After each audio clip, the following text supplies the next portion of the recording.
Beneath the surface, come take a peek. We catch the microtells in every cheek. Headline crimes, creators gone wild. Interesting human tricks that always make us smile. We read the psychology they try to hide. Blink and you'll miss it, but the face won't lie. So hit play and look closer with me. Microexpression will tell the real story. Beneath the surface, come take a peek. We catch the microtells in every cheek. Headline crimes, creators gone wild. Interesting human tricks that always make us smile. We read the psychology they try to hide. Blink and you'll miss it, but the face won't lie. So hit play and look closer with me. Microexpression will tell the real story. Hi, everybody. I hope you're doing really great tonight. Today's July the 11th, 2026. It's actually a Saturday night. It's very rare for me to go live on the weekends even, but it's also not optimal because drama. Oh my God, the streets of YouTube are on fire. So you know what this is? This is one of those streams. If you are sick of YouTube drama, this will be where you're going to want to be. Okay.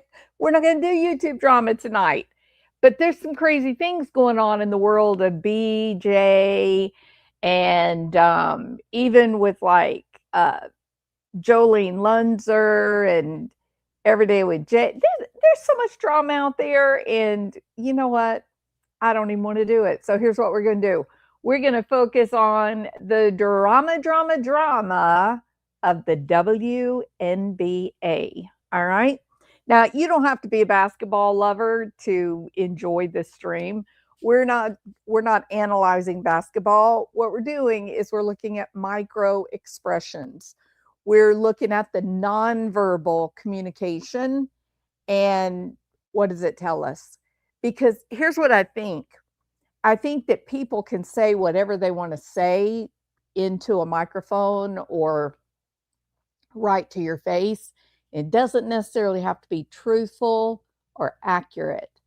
But when you start watching nonverbal communication, when you get really good at picking out on some of those facial expressions that are uncontrollable because they're intimately connected with the actual chemical reaction that happens when you have that first emotion fire, then you can't lie. You can't miss it, right? And I am a WNBA fan. Love ladies basketball. I mean, I love NBA too, but love women's basketball. And so this press conference is amazing in terms of the nonverbal communication that's happening right in front of the television camera. Someone needs to corner these ladies, including the coach Stephanie White,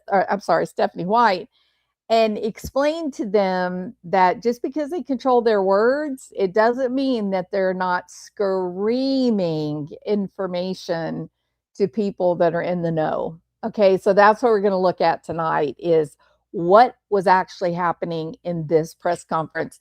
Now, it's press conference about a week and a half old.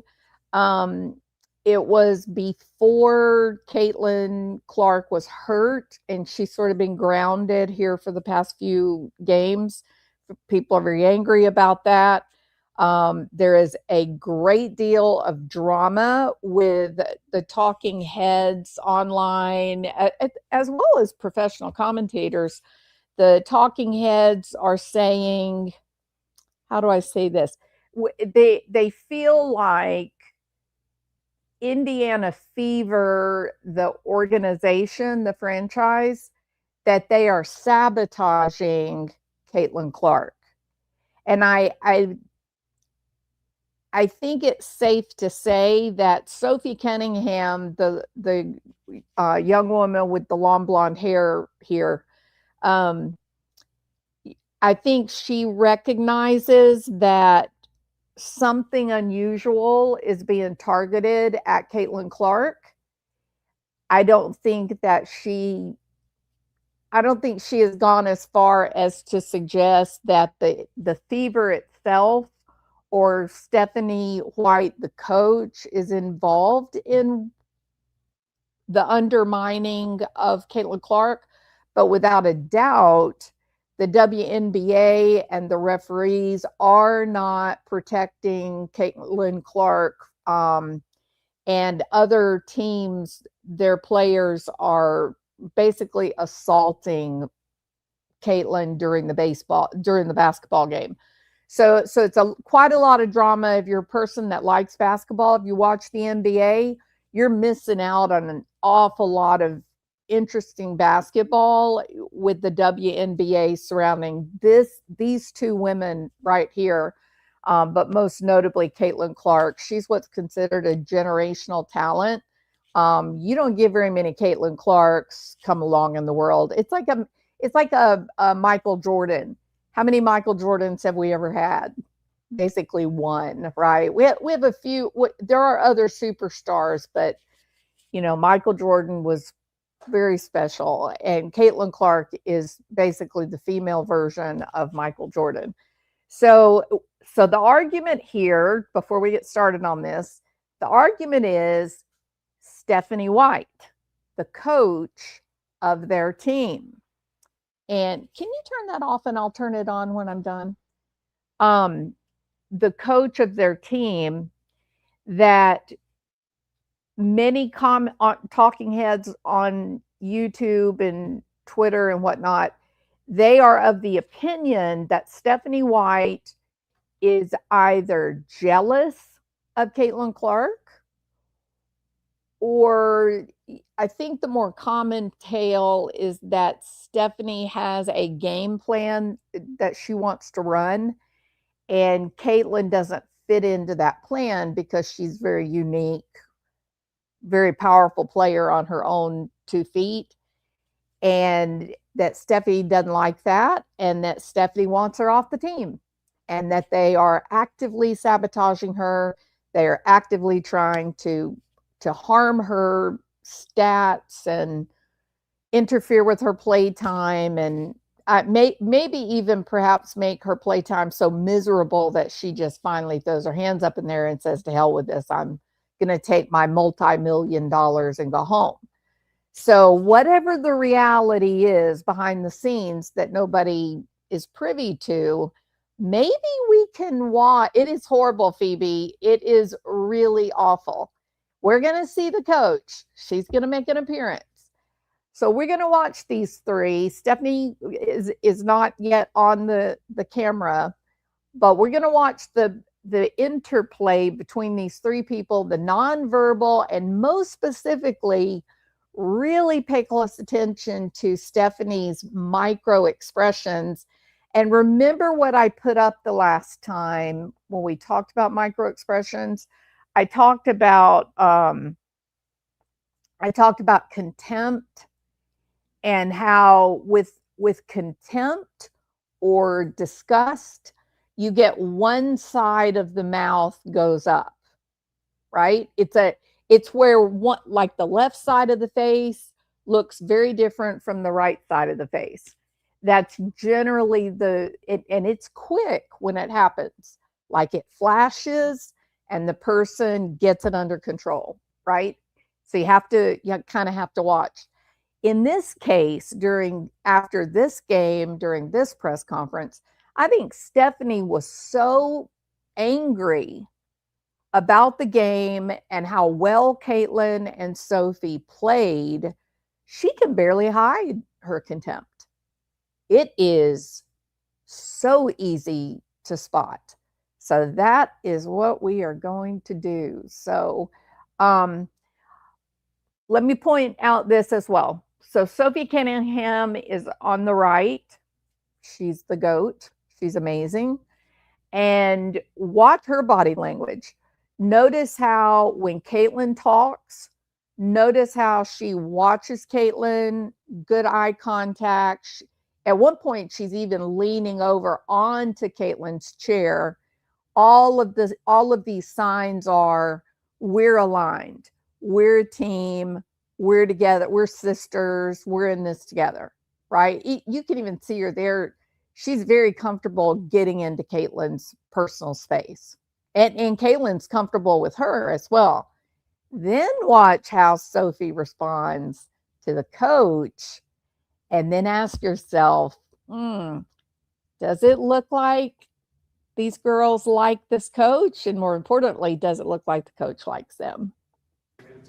What were you seeing when you were able to make those shots? Appreciate that. You just have to stay ready. I think that's kind of been my whole career is you got to control what you can control, and that's about being a pro. And you can't always control when you can be out there, who you're going to be out there with, but you got to make it count. And so I did that tonight, but also shout out to my teammates to get me the ball when I was open. So it was a good team win. Go ahead. Sophie, this was your first game back here in Connecticut after you tore your MCL. Is that something you thought? And here is the prince, the queen of the Indiana Fever, Coach Stephanie White, that I cannot stand. I believe she came in because she does not want to compete with these two women. She doesn't want to compete against Caitlin Clark and Sophie Cunningham. Their raw talent alone puts her to shame. She is unnecessary when these two girls are playing at the same time in a game. So I think she made her entrance as sort of a weak power move. I don't think it had the effect she wanted it to have, but I think she thought it was a power move. Yeah. Oh my gosh. I was saying my prayers the whole entire day. Let me tell you that. But no, I think that's the beauty in sport is, last year it can be kind of scary coming back and being at a place that, takes you out for the season. But I don't think like that. I think every day is a new day. And I'm not kidding. I really did say my prayer. Now, you notice how Caitlin looks up at Stephanie and then Stephanie sort of taps her and smiles at her. But then look at what Stephanie does after she smiles at Caitlin. She doesn't look back down at her stat sheet. She doesn't turn her attention to Sophie. She smiles at Caitlin, and then she looks out at the reporters like, did y'all see that? Did y'all see? Me and Caitlin are together. We're in this together. It was so performative. Watch. But I don't think like that. I think every day is a new day. And watch. I'm not kidding. See her? Oh, Stephanie, you like reading a book, heifer. I really did say my prayers. I was like, it's up to God now. So I just went out there and did my best. Hey, Sophie, when you came to this team, you brought a toughness, a presence, an aggressive presence. Mm-hmm. It seemed like today you were bringing your aggressiveness, but at the same time you put the dagger with the shot. It seemed like Caitlin was more aggressive. Yep. If you could just speak about energy, the way you two fed off each other today, because it was pretty much the dagger once you two on the court. Good. I like that. I like playing with C. I like playing. Thank God. Shout out, dude. I think that C is an aggressor. I think I like. Pretty much about. All right, now, if you listen to the talking heads that talk about the WNBA, they believe that Stephanie White has a particular player on her team that she that's her little star player. There's actually two, but there's one in particular, and I'm not going to bring her name into it because I don't want to make this all, political and stuff, but that there's this one player and that Stephanie sort of coddles and always tries to say, look how great she is. Look at how great she did, when really she didn't do anything spectacular during the game. But Stephanie's trying to convince people that she was so great. Meanwhile, back at the ranch, you have these two legitimate, authentic superstars. Like these two girls right here, they're unstoppable when they're playing together on the court. You just got to watch it to believe. It's like watching a finely tuned machine. Like they're amazing together. Okay. This other girl that Stephanie White seems to really adore, she knows one thing: dribble, shoot, dribble, shoot, dribble, shoot. That's it. There's no strategy. She never assists other players. You never see her throw it, passing the ball to other players. And that's actually one of the areas where Caitlin Clark really, really shines. When she makes a pass, it is like a frozen rope. It is like direct, 100 miles an hour, and it is right on to whoever it is she's throwing to. And so she gets so many assists where she sets another player up to make the goal, rather than her just focusing on, I want to make my shot, I want to make my shot, I want to make my shot. I mean, Caitlin Clark is a professional basketball player. She is playing strategy. She's playing for the team. This girl that Stephanie White seems to really push and really promote, no, you don't get that. It's dribble, pass, dribble, shoot, dribble, shoot. It's only about make my points. And she doesn't have the completion rate that Caitlin Clark and Sophie Cunningham do. So we don't really know what the deal is, why Stephanie loves this other player so much, but she does. So when the journalists start talking about how effective Caitlin and Sophie are together, and they start calling them the arrow, and they start talking about what a powerhouse they are together, watch the stress on Stephanie's face. She hates this part of the press conference. Her face actually spasms. Her left eye and that left cheek and lip just scrunch up. Like she can barely contain the displeasure at the positive words that are being said about or to Caitlin and Sophie. So keep a close eye on Stephanie now as they start this topic. With the shot, it seemed like Caitlin was more the aggressor. Yep. If you could just Did you hear? He said it seems like Caitlin is more the aggressor. Okay, but they are addressing Caitlin and Sophie playing together, assisting each other, but that it seems like Caitlin's more aggressive. Look at Stephanie's face. This makes her furious. Hold on just a minute. She's so uncomfortable that even her nose is twitchy, like a witch.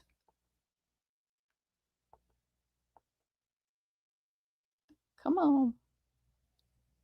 My computer did this the other day. Energy, the way you two fed off each other today, because it was pretty much the guy that wants you two on the court. Good. I like that. I like playing with C. I like playing. Thank God. Oh, yeah, Stephanie. I think that C is an aggressor. I think AP is an aggressor. I think Kelsey's an aggressor. Look at that. We have 3 elite players like that who all can, dominate a game and take over a game. Amazing. It's really just up to you. So when you get the ball, you can do what you do. But I think that you just have to have a feel for the game. Sometimes the energy is low, so you have to go out there and kind of be the aggressor. And she's so uncomfortable about this strong friendship and the high level of talent between these two women. She's so uncomfortable. Her face is contorting. It's twitching.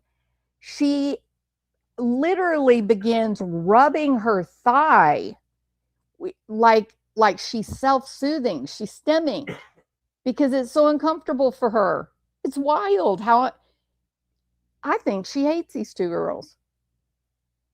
you have to go out there and kind of look at her rubbing her thigh and bring the energy talking. up. But when they already have it, you just gotta slide right in and don't let the game fall out or drop. Holy stuff. Drop the energy. And so when I was out there, I just did the best I could. Twitch. Another double. Look at her tongue in her cheek.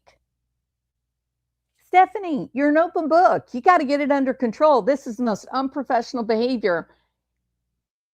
you're not even hiding the fact that so arguably two of the best players in the entire WNBA sitting there on your team, and you are made furious by their talent. Very strange dynamics happening here. Digit lead, you guys blew, but we won. Come back with the winning. That's another thing. Listen to how the question is asked. The question is, so at one point, the Indiana Fever had a double-digit lead, and you blew it. That's what the journalist says to these two top ace players. You had a double-digit lead, and you blew it. Look, when these talking heads that are making commentary on WNBA basketball, when they say that the league, the media, that they are against these girls, listen to them. There's a lot of evidence that they are. Who in the world says to the two top players, who in the world says, hey, y'all had a double-digit lead and you blew it? Who says that? And of course, to Sophie's credit, she's unflappable. She is a professional, and she came out with no nonsense. She said, yeah, but we won. Yeah, so which point? We won, so shut up. I don't see you playing basketball, right? So it's good. Good job, Sophie. Another double-digit lead, you guys blew, but we won. Come back with the win, exactly. Finish my thought. How do you, I guess, hold both the fact that, you guys are still searching for that consistency within a game, but also the pride that you were able to come out with another win? Rolling her eyes. Oh, okay. Sorry, my bad. I mean, our largest lead was 11. We still won the game by 10. So that's positive. I think at times, we let one mistake balloon into 2, and that's probably the area we need to grow in the most. Like, we don't want coach. There's a tiny little frown that I think was interesting. And it's, you have to look like right at the top of her nose here, and you'll see her draw her brows together, but it's just an instant, like it's an actual real microexpression rather than just a muscle spasm because she's so, emotionally upset. I don't know what that's about, other than, is it just jealousy? If you notice, she has not had a single question targeted at her, not one. All of the questions are to Sophie and Caitlin. And is that why she doesn't like these girls? Is that why she's pushing this other player? Because the other player doesn't have all this success, doesn't generate this level of excitement. And so Stephanie gets more questions. I mean, this is a problem, right? You're not going to see this kind of emotional, not gender type of nonsense when you watch like the NBA, when you watch a press conference with the NBA. When they comment, for the most part, unless something really extraordinary happens, they're talking about the game. They're talking about what happened. But, I think this is one of the issues with women is, do we let our competitive kind of fighting against other women and things like that, have we not managed to keep that under control and stay focused on the talent, even in something like the NBA? Curious. But watch between her eyes, her eyebrows, watch how she pulls them together. It's kind of interesting. And that's probably the area we need to grow in the most. Like, we don't want coach to have to call a timeout because one made shot turns into a turnover to an open layup, and then we have to use one. But I mean, we're resilient on the she doesn't like that positive side. We always find a way to respond. We executed out of the ATO, and then Sophie came in and kind of just let us home the rest of the way. And our defense was good down the stretch too. I think she doesn't like that Caitlin's talking about the coach. I think she feels like she's being demeaned into second position as Caitlin is actually responding as if she were the coach, and that she's kind of giving commentary on the actual coach. And I think that Stephanie White has a confidence problem. Let us home the rest of the way. And our defense was good down the stretch too, getting stops and forcing them into tough contested twos and boxing out. But, you know, this league is like, teams are really good. And I said that pregame, like teams aren't just going to like go away and like, they're not just going to fade away, but we can also take a quick look over at Sophie Cunningham. She's watching every move Caitlin's making. She's listening. She's agreeing or making little comments along with Caitlin. Watch Sophie's demeanor change as soon as Stephanie starts to speak. Also do a better job of like keeping our lead and slowly building that. And, you know, Coach said in the locker room, like we had a lot of missed layups tonight, and those are the little ones that can kind of help us sustain our lead rather than making it so much more difficult on ourselves. Yeah, Steph, kind of on that same vein. So last question, you mentioned you felt like there was a drop in intensity when you guys get those big leads. Did you feel that again tonight in the third quarter? Not as much tonight. I think tonight it felt a little bit different. I felt like we had some of our missed shots affected us maybe a little bit on the defensive end of the floor. What's wrong, Sophie? You don't care what she says? I get it. I don't care what she says either. Watch how blatant this is. She can't even hide it, y'all. Can't even hide it. Caitlin does a much better job hiding it. Keep your eye on Sophie. As soon as Stephanie White starts talking, watch the body language on Sophie When you guys change. get those big leads, did you feel that again tonight in the third quarter? Not as much tonight. I think tonight it felt a little bit different. I felt like we had some of our missed shots affected us maybe a little bit on the defensive end of the floor. I don't know that there was necessarily a drop in intensity. I think it was, you know, you go through those moments in a game, and I felt like we let our missed shots dictate our defense a little bit, and then we found it. Now it wasn't as long a stretch, so we're closing the gap there, which is important. You know, recognizing it, staying positive. Also, what's Caitlin Clark doing? She's built a wall between her awareness and Stephanie White. She's got her hands up. She's kind of got that little wall that she can sort of hide behind. There is so much wrong with this Stephanie White issue. She is the problem. It's not the players. She's the one. You know, communicating with one another. I thought their huddles on the floor were really good, coming in and making sure that they're staying locked in and problem solving together. Positivity in the huddles, you know, in timeout situations as well. And even her commentary is like high school basketball. Oh, being positive in the huddles. We had some really good huddles out there. You are looking at two of the most effective basketball players in the professional basketball world today. When they are asked a question, their answers are strategic, and they're about people's capabilities and their performance and their decision making. And then Stephanie gets an opportunity to speak, and what does she say? Oh, we had some really positive huddles. We're keeping it positive. What are you talking about? You're under so much stress that when these two young women speak, your face is contorting. You have such negative appraisal of them. I just think that we're continuing to grow, and we're shortening the gap, and that's the most important thing. You need to grow.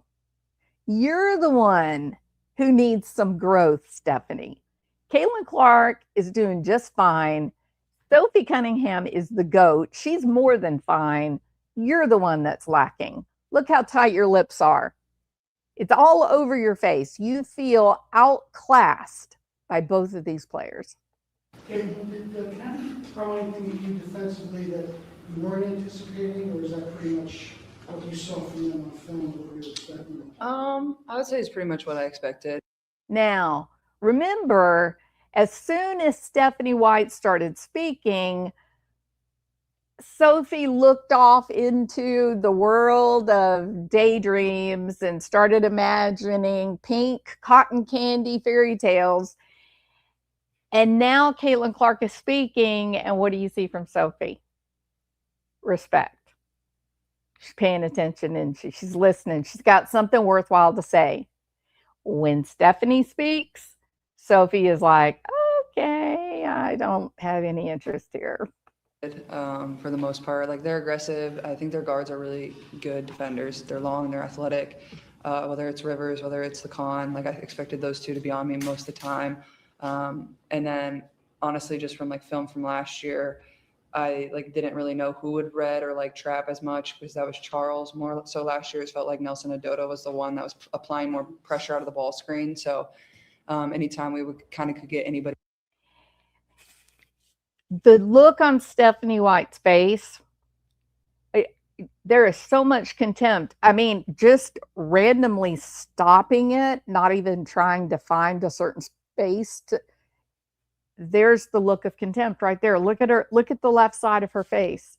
She's got that look of contempt. It's pulled up. If you just keep watching that one-sided lip action, if she gets really angry about something that one of these two girls says, her eye will flutter and hold. Now, some people may say, well, maybe she's got like a nervous tick. Maybe this is just her baseline normal. Maybe that's what her face says. No, categorically, 100%, absolutely not. I challenge you to look at any number of other press conferences when Caitlin Clark is not a part of the press conference. You will not see that. You'll see a relaxed, symmetrical face. This particular press conference, whew, she is wound up tight. Some people believe that there was actually in the game, there was a really great moment where Sophie made the pass to Caitlin and she hit an incredible shot. Incredible. And it made Stephanie White angry. Her reaction on the sideline, she was pissed off. The ball wasn't supposed to go to her. The belief is the ball was supposed to have been passed to her little favorite marshmallow player. So is that why she's angry? Is that what she's upset about? Perhaps. Or maybe she just, like I said at the beginning of this, she just doesn't like, she's not mature enough or confident enough that these journalists really want to hear from these two star players, and they really don't care to hear anything from her. She's not exactly a star, you know. Everybody else in action was kind of our main goal, and Nelson Adoda's long and athletic, so sometimes it's hard to kind of get around her hip too, but nothing I didn't expect. And, you know, they're a good defensive team, and, you know, LaCon's going to try to wear you out. She's going to pick up full. She's going to pick up 94 feet. So Now, have you heard Caitlin Clark a single time say, oh, we had such good, positive talk to each other. We were so positive in our huddles. Or is she actually talking basketball? She's talking about the talents and the skills of players, even on the other team. Her conversation, Sophie's conversation, it's intelligent, it's well-informed. Stephanie White says, man, we are doing so much better being positive. Like she's talking about a high school team. We saw AB bring the ball up a lot, was trying to initiate and a lot of of our course, offense. The never-ending contempt on her face, doesn't ever quit. I thought we could have probably taken care of the ball a little bit better, specifically me. And sometimes I felt like we were running our offense so high up at half court that we weren't really able to get an advantage right away. And look at how Sophie leans into Caitlin's personal space, and Caitlin doesn't care. These girls are really good friends. Clearly, they authentically like each other. The coach is on the outside. Overall, I would say it's pretty similar to what I expected from the film. Yeah, Caitlin, did you just get an explanation for that attack near the end of the game, or? Now, right there, watch Stephanie. I'm going to slow this down.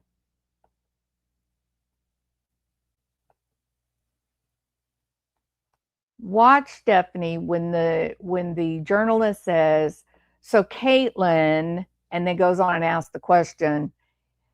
Stephanie's furious. Look for that contempt, one side of the mouth going up, those lips go tight. You see that deep breath. Stephanie does not like competing against these two girls. Yeah, Caitlin, did you get an explanation for that hack near the end of the game? You see it? What happened? The technical. That's it right there. Near the end of the game, or yeah, Caitlin, did you get an explanation for that hack near the end? See it? That's it. I think the talking heads of the WNBA are exactly right on. I think Stephanie dislikes these two stars because of all the attention they get. I think she feels irrelevant when she's sitting beside him. Hell, even look at where she's sitting in the chair. You see how Sophie is leaning toward Caitlin, right? There's comfort there to share their personal space. When Stephanie sat down, it looks like she sat on the outer half of her chair, even putting distance. It's like, no, I don't want to be near Caitlin. I think I'm talking about Sophie and Caitlin, I think they make Stephanie feel incompetent or irrelevant, which is a real shame because, I mean, let's face it, she's coaching a professional basketball team. So of course she's going to have stars on her team, and she ought to be molding those stars and using them for the benefit of the franchise. That's her role. She's not a player. She doesn't like it. She doesn't like it at all, in my opinion. The end of the game, or just what happened? The technical, I didn't need an explanation. I deserved it, but it was worth it. The delay of game made no sense. It felt like Tyler wanted to assert himself into the game, and that was ridiculous. So just not a point in the game he needed to call that. I went and got the ball, went off my foot off the scores table, and then he gave us a delay of game, which is a team technical foul. So you can ask Tyler. There is an interaction here. Okay, you see where Stephanie's looking right now? She's looking directly at a particular journalist, right? So let me go back a little bit here. Now watch what she's about to do. It almost looks like she's signaling to a specific journalist because she does this little look. She literally winks and gets like this shit-eating little grin on her face. And then this journalist asks a crappy question. The journalist asks a question that is like a setup, almost like trying to set up either Caitlin or Sophie to say something negative. And their reaction was just perfect. And it pissed Stephanie off. But I think Stephanie tried to set them up with this question from the press. But you watch it and see what you think. Give us a delay game, which is a team technical foul. So see your wink. You can ask Tyler. I don't agree with that. Watch her. Caitlin, this is a loaded question, but your guys' last time here in Connecticut. Mm-hmm. Connecticut's such a blue blood with women's basketball. Yeah. Where do you feel like Connecticut has for a professional? Oh, this isn't a question. Sorry. Yeah, Steph can probably speak that to the best. Like, she coached her for 2 years. So, I mean, obviously this organization has great history and great tradition. You know, I don't get paid the money to make the decisions on where the teams are and where they go. And obviously they have a passionate fan base, and I'm sure their fans would love to have a team, and I'm sure it was a business decision. And, you know, I think where the league is going, at times it's hard for teams like us to function in this type of environment, like just from a facility standpoint, a security standpoint, a hotel standpoint. But like, I enjoy coming here. Like this was my first ever WNBA game. And she beat me. And they got a Krispy Kreme. And they have a Krispy Kreme. Other than that, there's not much on DoorDash. It's really hard to find a hotel. And it's just difficult. But, you know, I've had good experiences here. But like I said, I don't make those decisions. And I know this organization has a lot of history. But I guess I'll be excited to go to Houston. I know you can speak to it better than me. Yeah, I mean, I think that this is an area that deserves a pro team. You know, you think about when the team moved here from Orlando, you know, the league was struggling, and they moved the team, and they have continued to have great fan support, great fan base. You know, I enjoyed my time here. Incredible people that work in this organization. Good donuts. Good donuts. Yeah, good donuts. You know, and it's heartbreaking, you know, for the Tribe, and it's heartbreaking for this area. But I do think that the New England area, the New England basketball fans deserve a team. All right, we'll be two more. Okay, you've been an elite player for a long time. I look back at U16 and you played with Aaliyah Boston, Aaliyah Edwards, Diamond Miller, all those great players. Can you just reflect on, you know, how you got from U16 to here? Yeah, it's fun. Like there's just so many players from, you know, my class or class above me or class below me that have been able to make it to the league or have had really successful careers. And obviously AB is my teammate now, but Diamond was on the team when I played in my first USA basketball. So it's been fun to kind of follow her journey. And then obviously I played her a lot when she was at Maryland and I was at Iowa. And she's always been a very, very talented player, but it's cool to just see how everybody's game develops and, you know, everybody gets to kind of live out their dream in a different way and on a different team, but definitely super cool to see how that unfolds. I think I wanted to address Okay, watch Stephanie's face.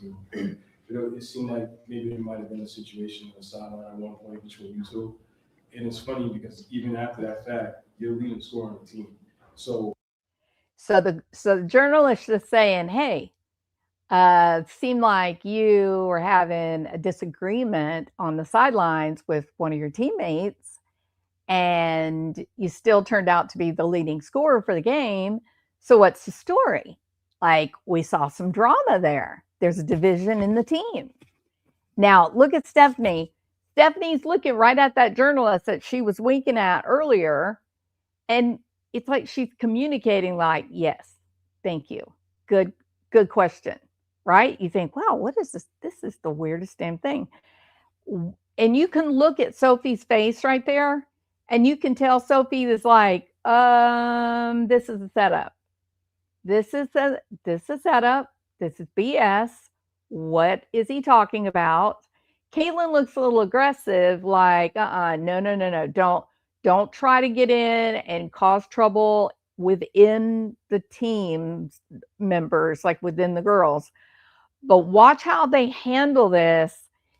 And ultimately, at the end of the exchange, it's like Caitlin Clark just totally takes control away from Stephanie White. It's almost like they knew that Stephanie sort of set this up. It's only my opinion. I'm only making a guess here. And then there's Today? Huh? Today? Yeah, maybe. Oh, okay. She put the dagger, but you let her. But what sideline interaction? I'm The point confused. I'm making is that there's reports that it's like the team, there's a division of the team. Oh, no, So we're clearly when you see a report, we're on a 3-game winning streak. We're doing good. It's far from that. Damn So, right. I mean, if y'all want to address it, I mean, clearly the stats and the play tell it all, but Yeah, I think our if you play. guys want to address it, please do it. I don't know if there are reports as much. I think it's speculation. I think it's opinions. speculation. I don't know about reports. I think you're talking about. I don't think you're talking about journalism. And so if we're going to continue to create news from fans on social media or bots on social media or whatever it may be, then that's a problem, right? I think legitimate news sources need to report legitimate news. Oh, I like that. Scary. That's all we got. Literally, a player called the end of the press conference. Booyah. That was wild. That was 100% Stephanie White, the coach's say when they were done with questions. And Caitlin was just like, no, this BS. So something weird, something strange went on right there at the end with that question and the reactions, you know, and everything. But I did feel like both Sophia and Sophia and Caitlin, their response was perfect, dead on, as great as it could be. All right, so that's all we got. We're done, right? It was great. It was very good. What do y'all think about the contempt that Stephanie is just so clearly demonstrating? She's not even able to hide it, in my opinion. What do y'all think?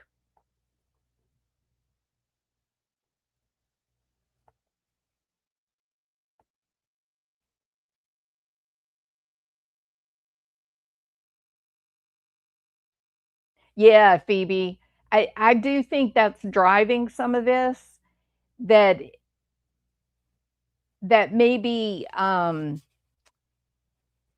maybe Stephanie wanted to be seen as she was molding Caitlin, that she was building Caitlin to be the massive star that she is, when in reality, you know, she has just incredible raw talent, right? So she's she's coachable.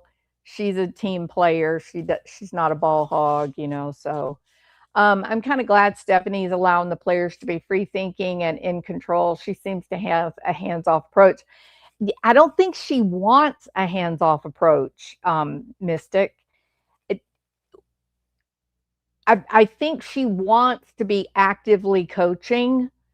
But I think that if you take the time and really watch one of these games where you've got Caitlin and Sophie both on the floor at the same time, and AB as well. AB, the three of them, well, and also Lexi Hull is amazing. Look, this is just a great team all the way around. But Caitlin plays so fast. She's so fast. She thinks so fast. She perceives the floor so quickly. When she passes the ball, it's lightning speed. So if she's in the game, the Fever is a great team anyway, and they do have a fast team. But boy, you get Caitlin in there, and Sophie's playing, and their passes, they're getting the ball down the court. She's hitting 3-point shots from the logo. It's a different type of team. It's just the other team is left sort of just standing there, failing to react, right? And maybe that is one explanation for why there's been so much physical assault on Caitlin Clark. Maybe the other team just sort of feels like we can't keep up with her. When she gets the ball, she just disappears. She responds so quickly. We'll just drag her down. And then if we have to foul her to keep her from making her shot, because if she shoots, it's going in. And maybe it's just frustration. But I don't know. There's been a couple of times she literally got poked in the eye. Like you can tell it was intentional, right? So I don't know. I just feel like this thing with Stephanie White isn't innocent. I think she does have really negative opinions of these two girls, whether she can acknowledge it or not. I think she wants to have a team that needs her. I think she likes those players that need to be heavily coached. And Sophie and Caitlin are not those players. They don't need to be heavily coached. They need a coach that will get out of the way and let them respond and react, just like Michael Jordan was, exactly like Michael Jordan. So no one will tell them what to do. No, they're setting the standard. They're setting the new standard for what other players are going to have to live up to, completely, 100%. Oh yeah, that was a disgusting display. And the same lady, Sketty Nona, she gave Lexi Hull a bloody nose about 2 games ago. So they're going to have to get that lady off the team. They're going to have to ground her and take her out for like 5 straight games in a row or she's going to really hurt somebody in the future. All right, so that is our little micro expressions, video today. I'm looking at some other things. One thing I want to do is like we had Lance Twigg from the Tyler Robinson trial or hearing. His recording was actually played on TV, so we have that to look at. He definitely has some micro expressions going on. I personally think law enforcement missed the mark. I think he was involved with Tyler and that he was a part of what happened to Charlie Kirk. It's only my opinion. I'm not law enforcement. Wasn't my decision to charge him or not charge him. And maybe they made a command decision so that they could charge Tyler Robinson, and they needed Lance Twigg to be a witness. Maybe that's why he didn't get any charges. So, but I think that's probably going to be my next video where we're breaking down like micro expressions, because it's a pretty interesting little segment in his testimony. Again, I love this moment right here because the very minute Stephanie White starts talking, look at Sophie Cunningham. I get you, Sophie. I see you, girl. I know what you mean. All right. I don't know if you guys are watching what's going on with BJ and Dark Horse Justice. It's wild. It's wild. What do I think is happening with that YouTube drama thing? Well, I think that Tuesday,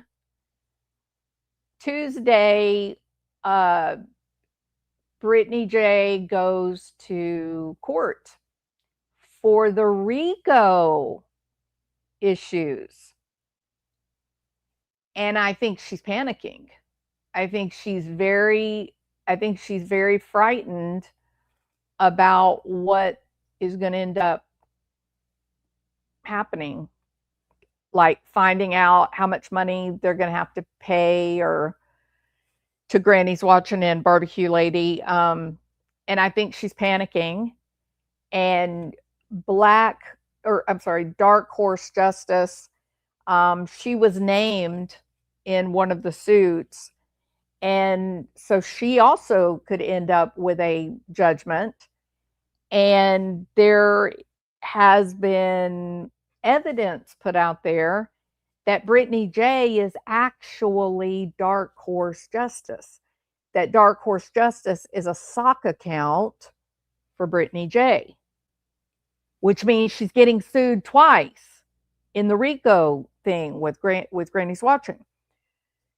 So that has all fired up the past few days because somebody's come out and said Dark Horse Justice died 2 months ago and I'm her sister. It's crazy, y'all. It's insanity. This is insanity. And it's one of the biggest cautionary tales for social media.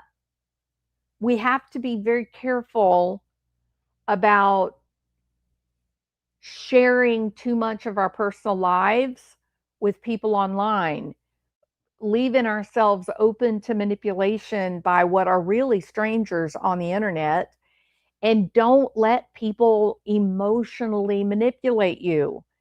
It has come out recently that there's one subscriber that literally gave Brittany $22,000, you guys.